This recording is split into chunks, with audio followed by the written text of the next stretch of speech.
Welcome to the Fit 40 podcast, where we take all the confusing, conflicting fitness and nutrition information and break it down so that you can live your healthiest, strongest, most energized life. I'm your host, Brian Fitzsimmons. Let's get it started. Welcome back. This week, I was fortunate enough to be a guest on my friend Anthony Pluff's podcast, Fatherhood Fitness Podcast. Now, I know my podcast is all for moms over 40. His is all for dads. Now, together, we just combined and came up with a ton of great tips for parents in general that are over 40. Now, if you find something useful in this episode and you are actually going to use it and you start doing it, make sure to let me and Anthony know by taking a screenshot of the podcast, tagging us, and letting us know exactly what it is that you're doing and how it's going so far. So without further ado, here it is. Enjoy. All right. Welcome in to this week's episode of the Fatherhood Fitness Podcast. We have Brian Fitzsimmons with us today. Brian was with us back in October, episode 37. So he's back with us today. I'll let him introduce himself, and then we're going to jump right in. Hey, what's up, everybody? I'm also known by Coach Fitz with two Z's. That might be where you see me on the interwebs. But yeah, I train moms 40 plus and help them to trim body fat, get stronger, and feel incredible. Awesome. Yeah, appreciate you jumping on today. I know you specifically work with moms over 40, but you have lots of experience working with different populations and stuff, dads included as well. And although there are differences between moms and dads when it comes to training, nutrition, things like that, a lot of the things that we're going to talk about are very applicable to both, right? I think there's a misconception sometimes that women need to do one thing, men need to do another, but for 99% of people, you could probably get away with doing the exact same thing and still get great results. Would you agree?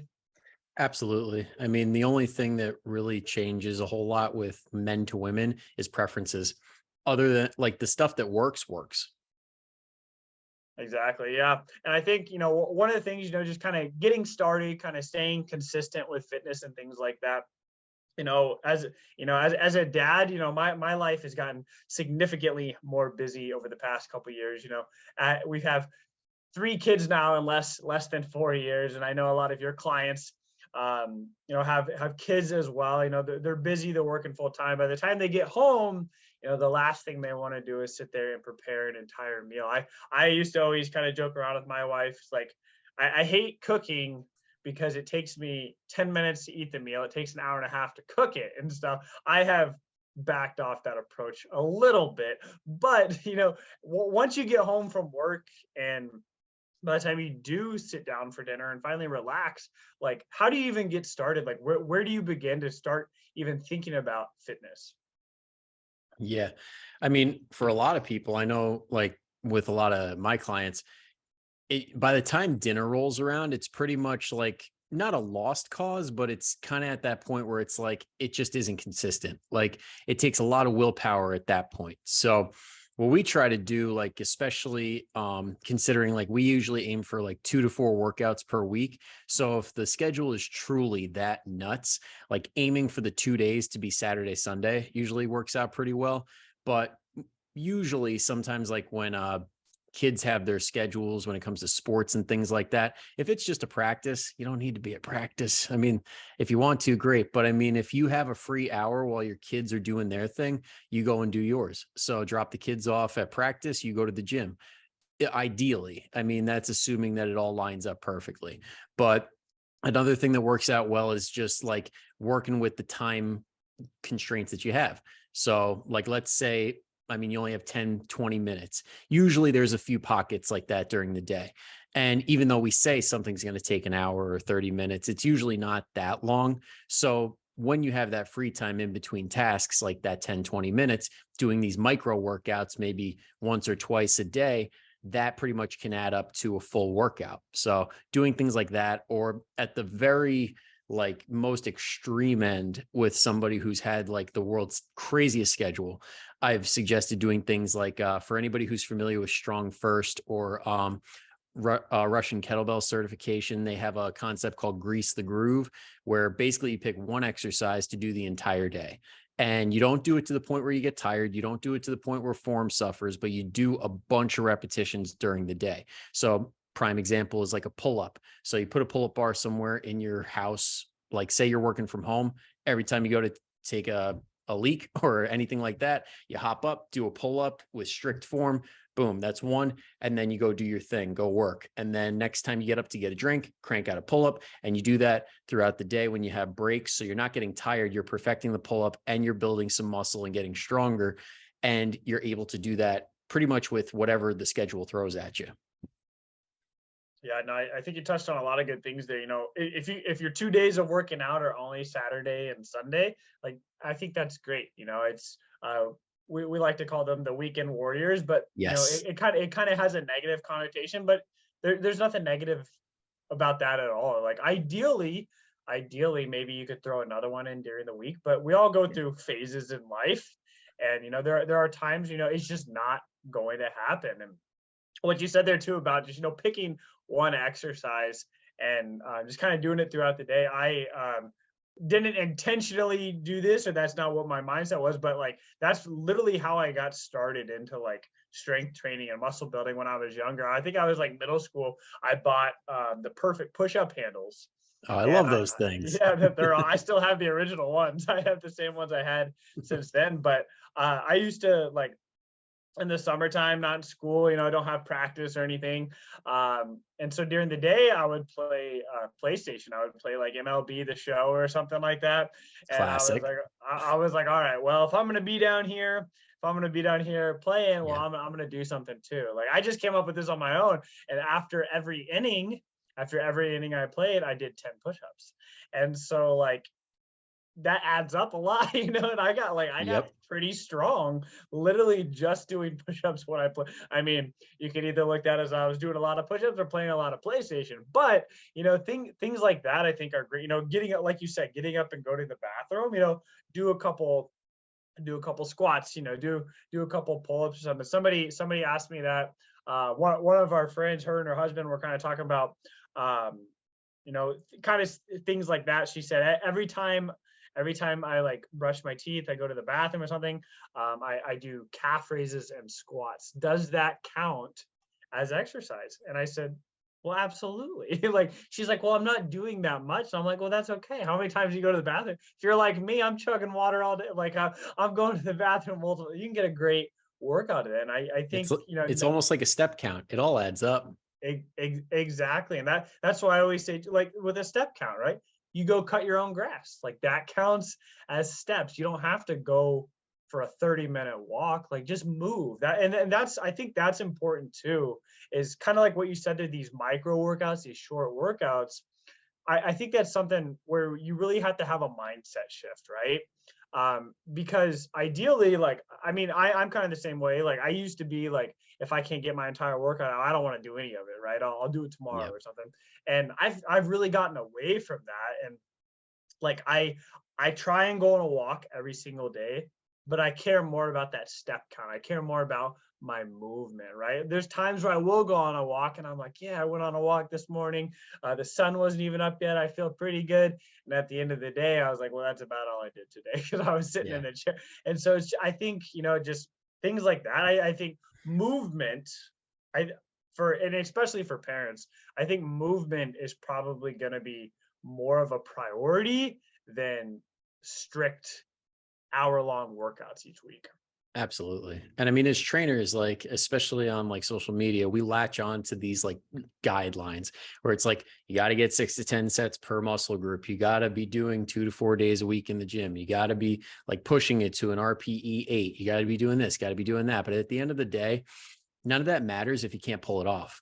So, I mean, I was just talking with one of my clients a day or two ago, and she was like, yeah, I can't find time to do this. And I'm like, well, be honest with me. Like, do you watch Netflix? And she's like, well, yeah, I like me and my husband will watch that like 1 or 2 episodes a night. And I'm like, would it be possible like to work out during one of those episodes? And she's like, oh, that's allowed. I'm like, there's no rules here. Yeah. Like, that's, if you can get it in, that's great. And I know all the dads listening right now. I mean, I'll bet money that at least one of them has like a wife that, like, you don't want to look at your wife and say, I think you should start working out.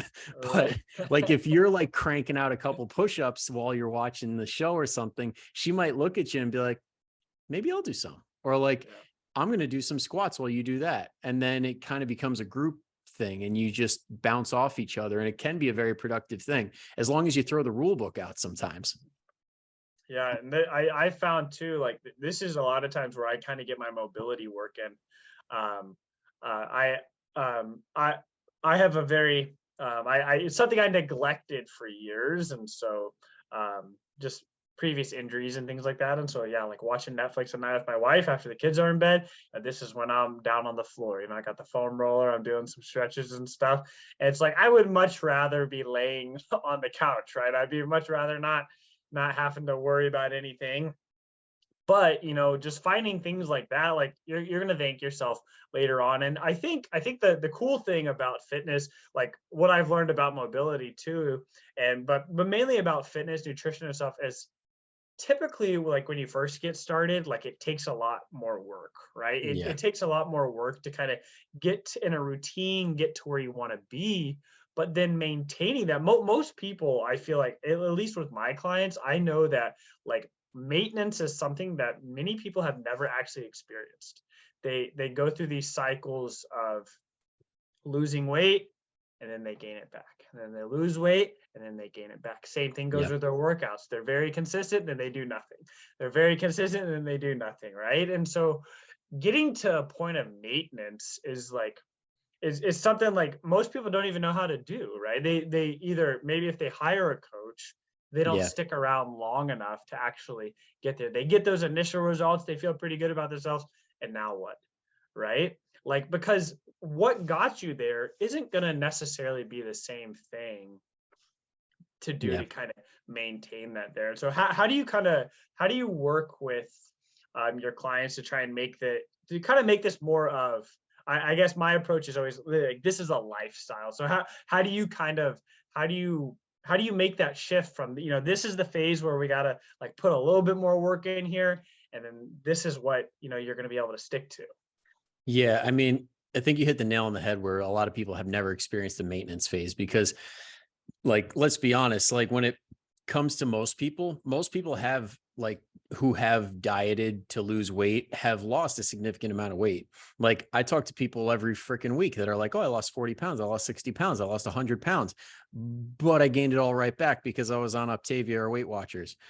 And we don't have a weight loss issue, really. Everybody has the grit, or not everybody, but most people have the grit and the persistence to do the damn thing, but there's no maintenance afterwards. We have a weight maintenance issue, not a weight loss issue.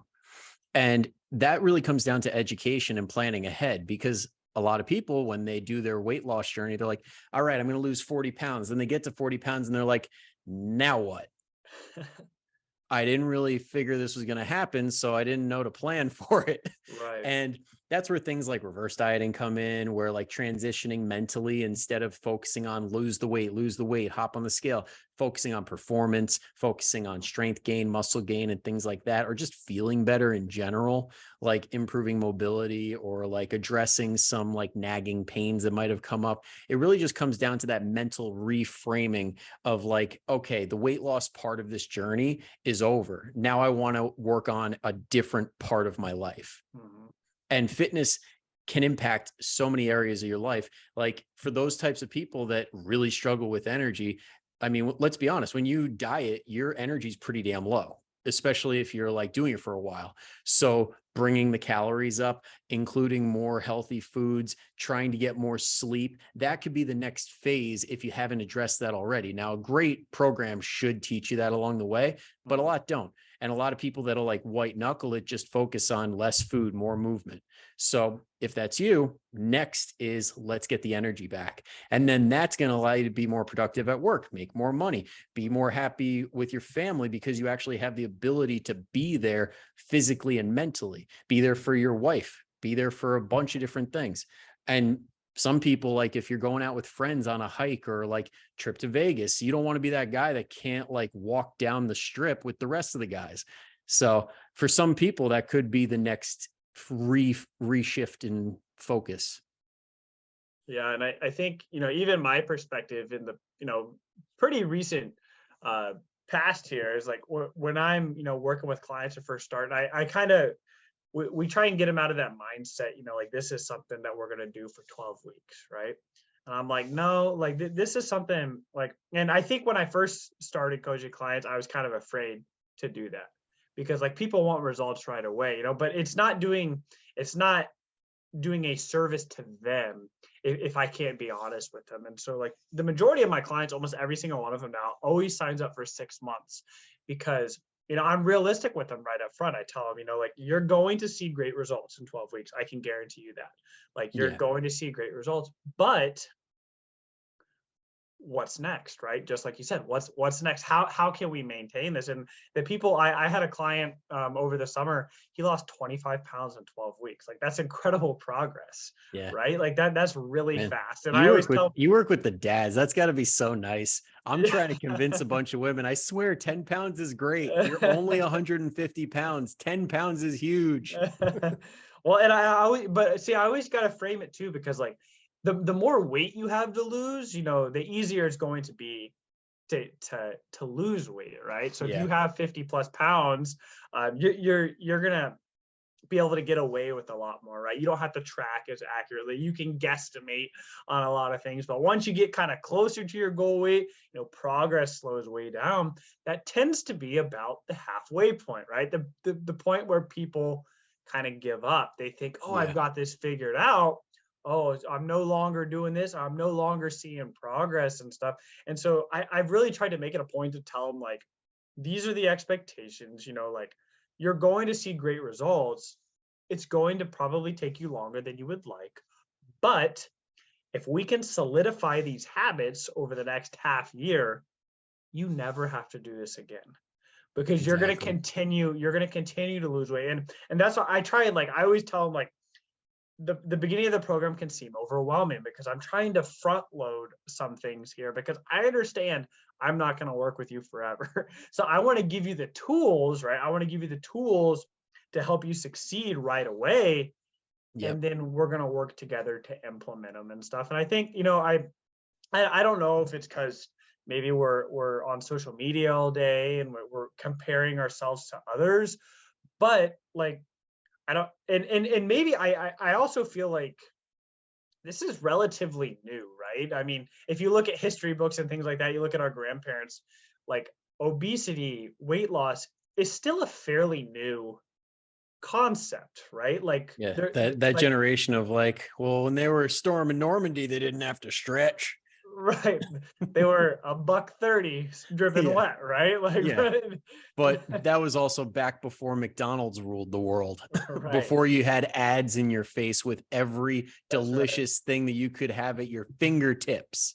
Right. And like we live in, probably the most advanced world we've ever had, right? We have everything. We can get food at our fingertips, right? And we literally don't have to go anywhere.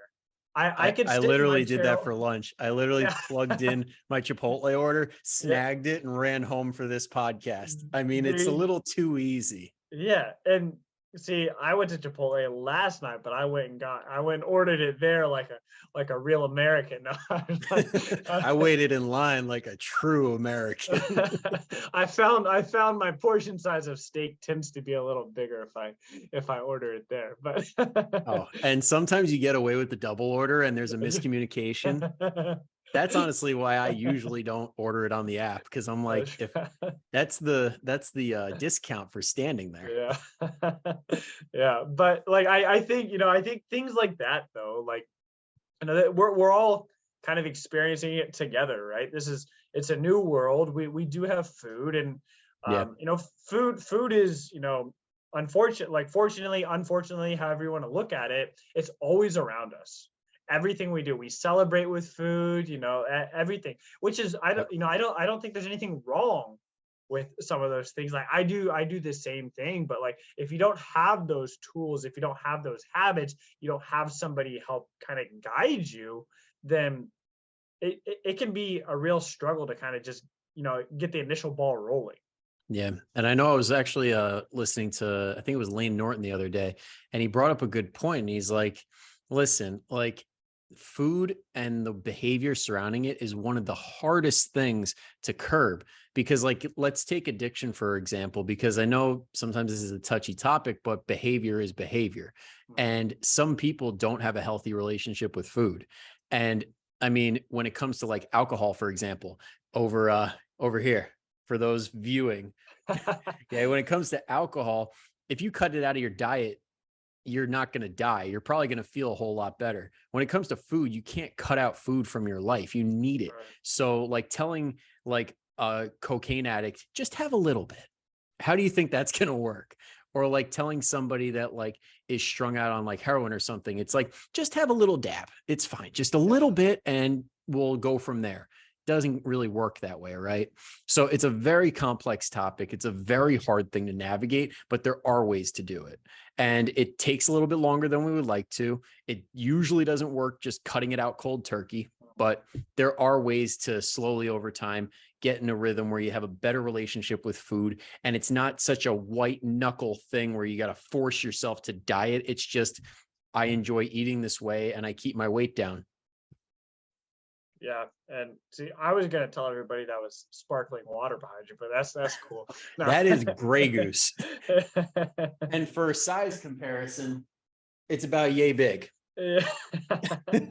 Or no, sorry, Belvedere. Belvedere. His entire torso, but That was but that no. was a gift from like 7 years ago. I still haven't finished it.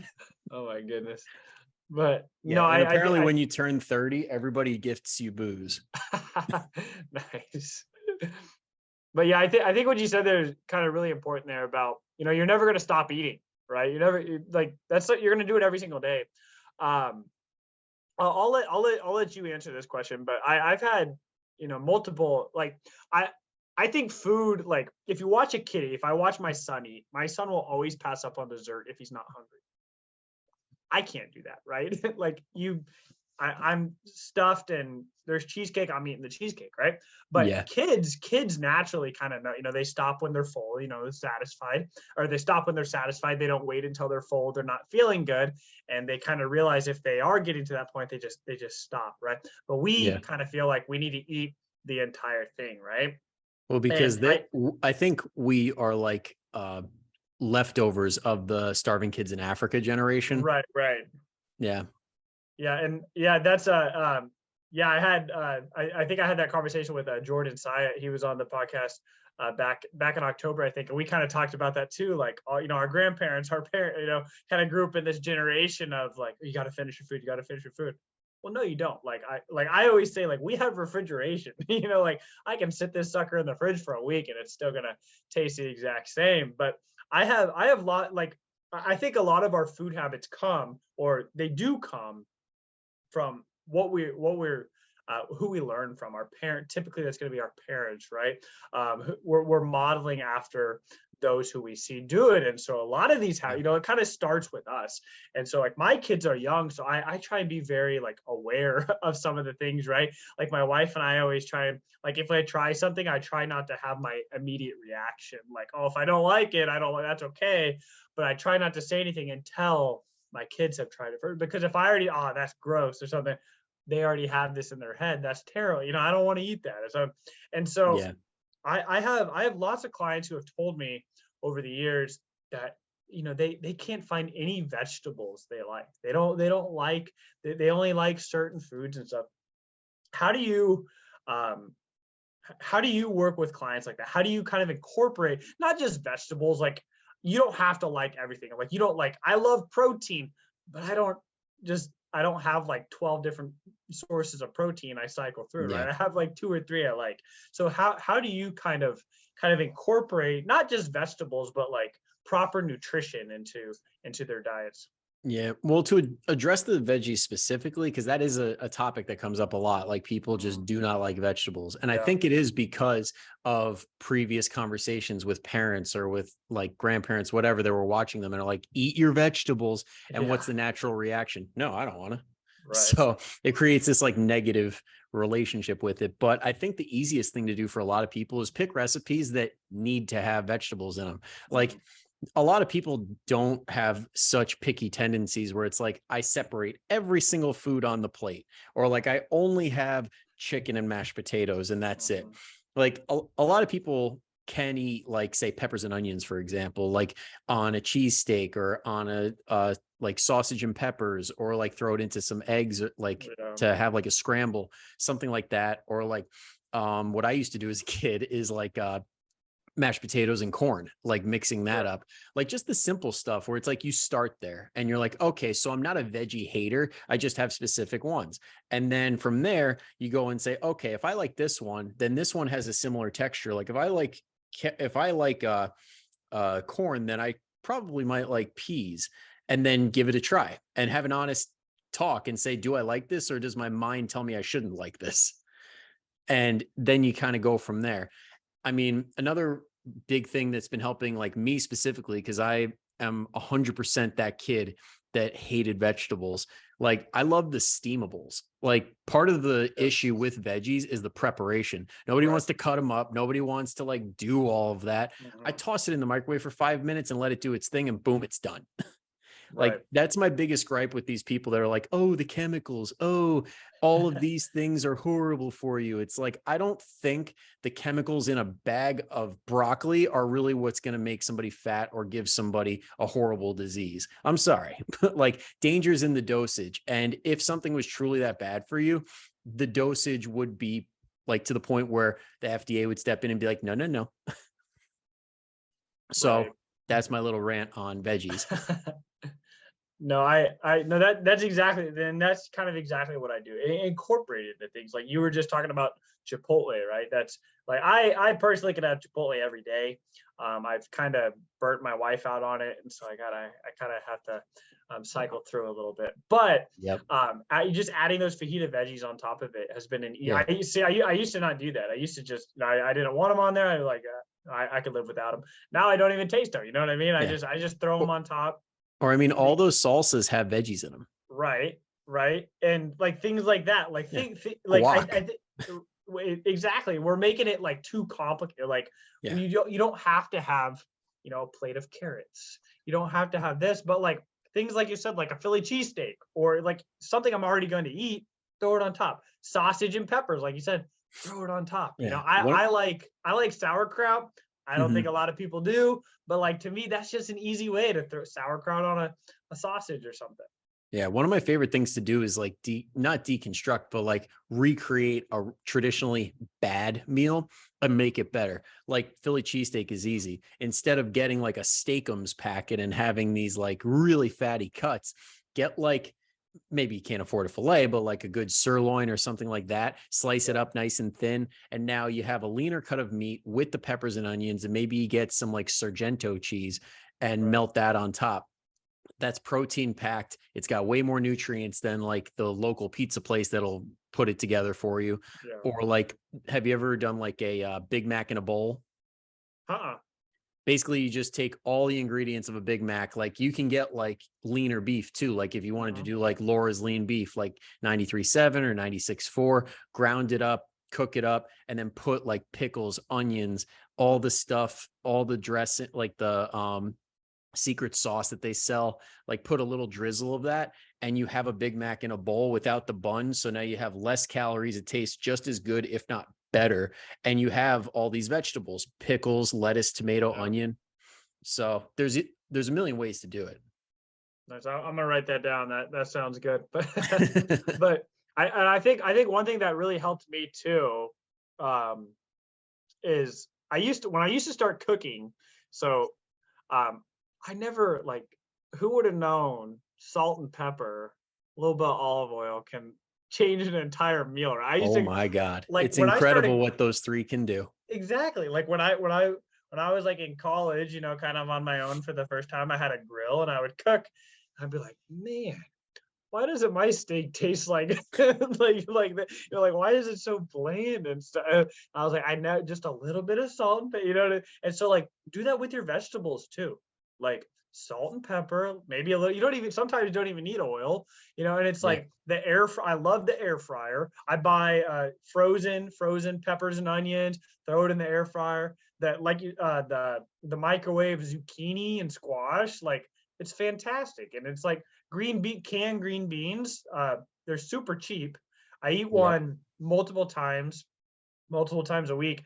Salt and pepper, oregano, like it's totally different. And And I think, you know, like when you grow up, you're in the cafeteria at school, you know, your green beans are brown. Like, you know, you have like this negative connotation of it. And yep. it's like, you kind of got to make it like, I don't think, and maybe you disagree, but I don't think you need a salad every day. No. I'm I not, have my people try it out for like 3 weeks yeah, just to see if it'll stick. And sometimes it does. I'll be honest, majority of the time it doesn't. yeah, yeah. I'm honestly like, if I go to a restaurant and a Caesar salad comes with my meal, I'll eat it. But me personally, I'm not a huge salad fan. And if I really want to enjoy the salad, you know, I have to add all this other stuff to it, and then it kind of defeats the purpose. You know, Yeah. kind I'm of a low honestly, calorie option there. But yeah, I'm a bigger fan of the veggie at every meal rather than a salad every right, day. Cause then you have some flexibility in there. Cause then you can kind of like make it a little more personal to the meal.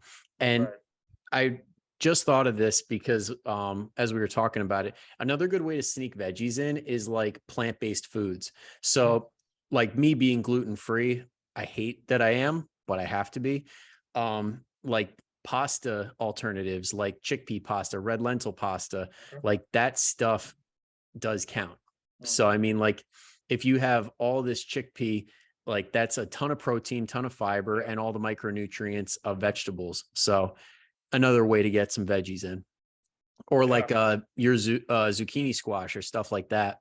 yeah. Yeah, no, and they make like zucchini noodles and stuff too, and Yeah. like I think those are great options. But like they don't have to. I think kind of that all or nothing thing too. Like people think like, oh, like I'm having a veggie burger for dinner. Like you don't have to eat a veggie burger every time. You know what I mean? I was like, I'm Yep. not. I'm gonna eat a beef cheeseburger because I Yeah. like it, right? I'm not like you don't have to like. Uh, one thing I used to make a lot uh, probably 2018 or something. I think it came out. Mhm. Tom Brady, the TB12 method, came out with his book, and he had a recipe in there for avocado ice cream, Hmm. and it is fantastic. It's Yeah. avocados like cacao powder, and it's super rich. But Yeah. things like that, like better ingredients, probably it tastes awesome. But just because like some of those things are quote unquote healthier for you, doesn't mean it's gonna have. They still have lots of calories. Like all these keto foods and Yeah. stuff, they still have lots of calories and stuff. There And are a so, lot of people that got fat on keto. right, I had a right, I had a client that got fat on intermittent fasting. Like that's hard to do, yeah, but it it's happens. It happens. You got to have a full approach. But yeah, I mean, I just talked about this last night with the clients that like some of those diet methods, like as much as we shit on them, their cookbooks are awesome. Like they have yeah, some really good recipes in the yeah, yeah. cookbooks. Yeah, no, I think like the best diet's the one you're gonna be able to stick to. You're hitting all your nutrition and stuff. Yes. Me personally, I don't like cutting out entire macronutrient groups. I think there's too many benefits from all of them. Yep. And so like I don't recommend that. But if you can follow something and stick with it, go for it. Go find out what works for you, right? Yeah. Uh, And you, as you much as mentioned, we shit on things like keto or like other ways like that, there's the right way to do it. And then there's the way that most people do it, which is right? usually the Franken foods or like, how can I still eat a shit ton of food without counting calories or counting Yeah. portions and stick to this diet and blame the diet when I'm all done and I don't lose any weight. Yeah, exactly. And you mentioned intermittent fasting there, and so I'm gonna that's a question I actually get asked about a lot. Like intermittent fasting, it's been around a long time. Yep. And I would say probably 3, 4, 5 years ago it got really popular. Kind of died off a little bit. Maybe it hasn't. Maybe I'm just so numb to seeing it all everywhere Yeah. now, and so I still maybe think it, there's some diehards out there. yeah, yeah, and like I think to be honest, I will be the first one to tell you I did this for a long time, and I started doing it kind of unintentionally. I wasn't a big breakfast eater, and so I was like, oh yeah, I could push it off till lunch. You know what I mean? And I was like, Yep. and when I was initially like, when I was like trying to lose weight and things like this, it made it so much easier to eat, not just to lose weight. Like intermittent fasting itself. Um, I'm sure there's some benefits to actually fasting. We don't have to get Yeah. into that, but the reason why it works so well is because it closes your window on what you're going to eat. I was pretty strict. I'm not going to have my first meal till noon and I'm going to stop by 8. And so now I have 8 hours of eating rather than, getting up at 6, going to bed at 10 or 11. I have, 18 out, however many hours, what I'm doing. And so it just made it so much easier. It made it much, I should say, it made it much more difficult to overeat. I had to be very like I had to intentionally try and get, because there were times where it was difficult to actually Hmm. just hit my calorie goal there. And so Yeah. like when you have clients like, maybe they're like me where they don't eat a huge breakfast, and I still wait a couple hours when I get up usually, Hmm. unless for some reason when I'm at hotels I always eat breakfast, not sure why, but for clients that this is something that they want to do, is this something you recommend, something you talk about it, or something you kind of stay away from? Yeah. So like with my initial onboarding call, I asked them straight up, I'm like, would you rather do like the traditional 3 and 2, like 3 breakfast, lunch, dinner with a couple of snacks, or like an intermittent fasting approach? And then I won't say it until it's like absolutely necessary, but there's also like a shift work protocol that I have where it's like people that work like in hospitals and stuff like that, like they have one big meal to start their shift and one big meal at the end. That way they don't have to worry about like the craziness of the job and staying consistent with their meal timing. But the intermittent fasting, like, yeah, sometimes for some people it works incredibly well because for that reason, it's hard to eat that much in that window of time, especially with life obligations. And if the quality of food is high, it's damn near impossible to overeat. It's, I mean, it is possible, but it's very, very hard to if you're eating nothing but like high quality, nutrient dense foods. Um, but like for anybody wondering, that client that gained the weight in intermittent fasting basically bought into the bullshit of like, this is magical. As long as I don't eat at this certain time, I can't gain weight and I'll probably lose weight. So during that 8 hour window, it was like Philly cheesesteaks, it was chicken parms, it was like getting a double, triple serving of ice cream at night, loading up on the pasta. And then as soon as that 8 p.m. or 9 p.m. hit, boom, he was done. And then he'd start right back up in the at noon. So it turned into this game of how much could I eat in this little window of time. And when that happens, when portions are not controlled, no diet works. Right. And I think what you said there, if you're getting, you're filling up your diet with nutritious foods and things like that. Uh, People who tend to do keto who have success on keto is because they're filling out their diet with some of these like these foods just packed with nutrients, right? Yep. Like they're like, oh, I can have a ribeye. I don't have to get the strip steak. I can get the ribeye. It has more fat. That's on ketos. But a steak, a 12 ounce ribeye is packed full of nutrients, right? Yeah. And that's going to fill you up way more than like a chicken breast, right? It's just packed with so much more nutrition there. And like, yes, you're cutting out carbs, but think how much like nutrition you're adding in there. And so it makes it like try and sit and eat a 12 ounce, Yeah. of ribeye. Like you're going to be pretty full, right? Like that's, probably close to, 800, 900 calories. If you sat there and ate 900 calories of mashed potatoes, you can do that easy, right? It's just like some of these things are just more filling for you and things like that. And you mentioned, some of your clients, having one big meal. Um, Mhm. Me personally, if I have a really, so when I kind of in a cutting phase trying to lose weight, like Chipotle is going to keep coming up because I eat it so regularly. But what I'll do is I'll take half my meal, put it in a container, and I eat the second half later. I've found that if I wait, an hour or two, eat that second half, that kind of goes as my snack there. If I eat that entire bowl, say I eat it at noon there, it's the same amount of calories as if I spread it out, but I'm still going to be hungry for a snack a couple hours later. And so do you feel like, having big meals, maybe it's just you have to get used to it going long stretches there, kind of like the intermittent fasting, you can push it back. But do you kind of feel like your clients who do have, just like a meal at the beginning of the shift, meal at the end of their shift? I work with some they're truck driving, they can't always like plan their meals. The third shift, they're working the graveyard shift or something like that. Do you find like, that their body can adjust to that pretty well? Yeah, because when it comes to the meal frequency and the meal consistency, that's a really overlooked topic that not a lot of people pay attention to. Mm. And even taking it a step further and talking about the nutrients and the calories at each meal, like some people will wonder, like when they eat next to nothing for breakfast, they eat a really light lunch, and then they binge at night, and they're like, oh, I don't understand why I'm binging. And it's like, because you haven't given yourself enough calories in the beginning of the day. So when you get into a rhythm where you're like eating at the same time, eating the same quantity of calories, and ideally the same quality of food, then your body gets into a natural rhythm, because you can actually make yourself hungrier just by having really inconsistent meal timing. Like if you're a breakfast, lunch, and dinner person, and then you switch to intermittent fasting tomorrow, you're probably going to be really hungry in the morning.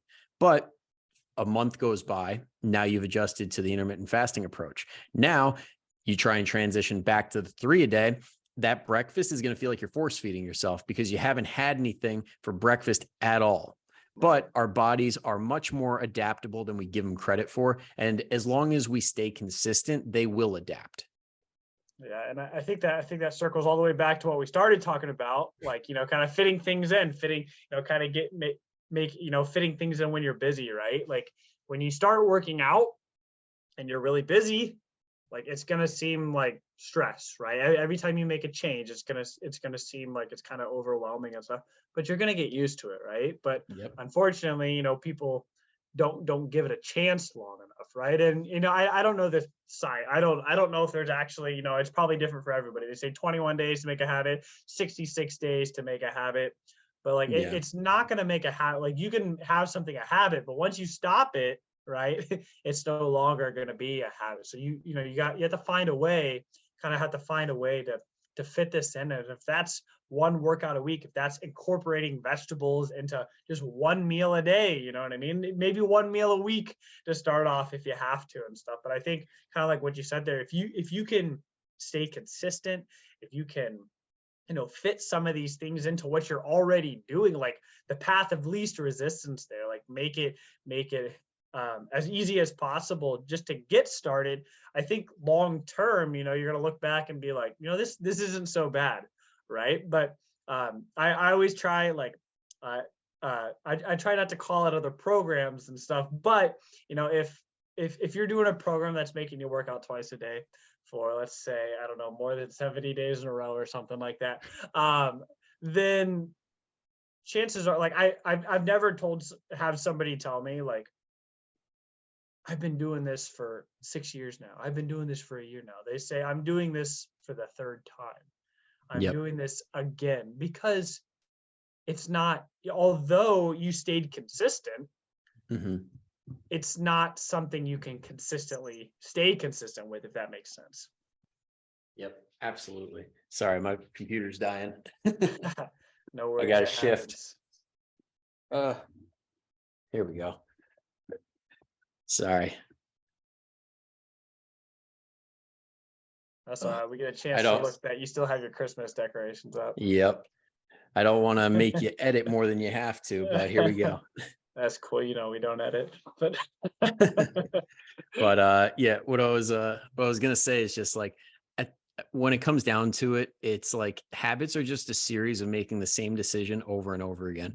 And when you make that decision, every time you do, it becomes easier and easier.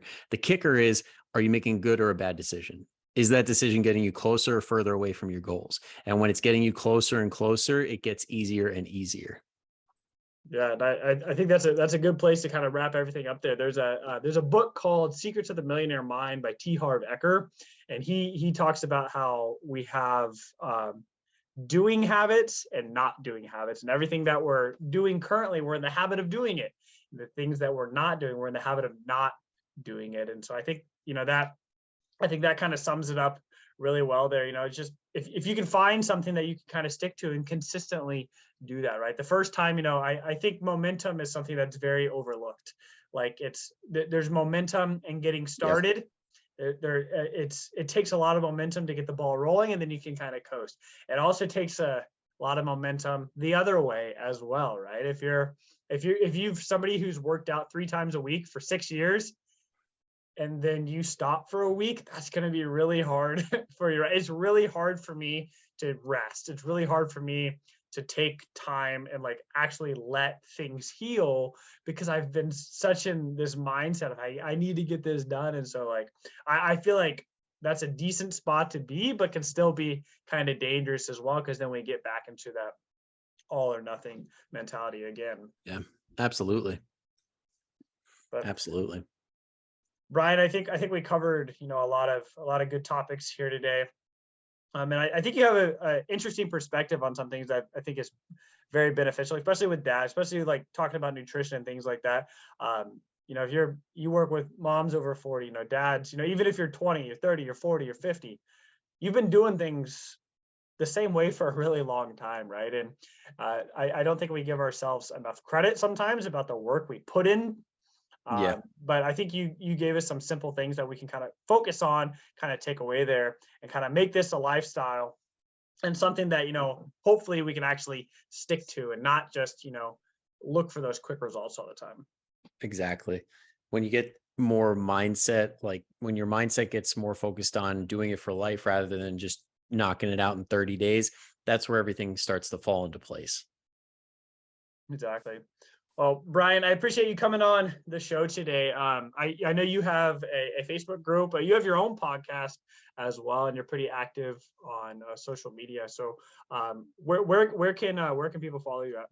Yeah, so my Facebook group is the Fit 40 Family, Fit FIT 40 Family, and then the podcast is the Fit 40 Podcast. And then as for social media, pretty much everything is coach_fits FITZZ, the double Z. First one was the single Z was taken. Bastard. Oh, I made it all the way into without cursing until just now. Now you have to edit. Awesome. Well, thanks again for coming on the show today. If you're joining us late, or you hopped in halfway through the episode, Brian was on the show back in October. Go back and look at that one. I believe it's episode 37, and I'm sure we'll have him on again sometime. So thanks for coming on, and we'll talk to you soon. Thanks for having me.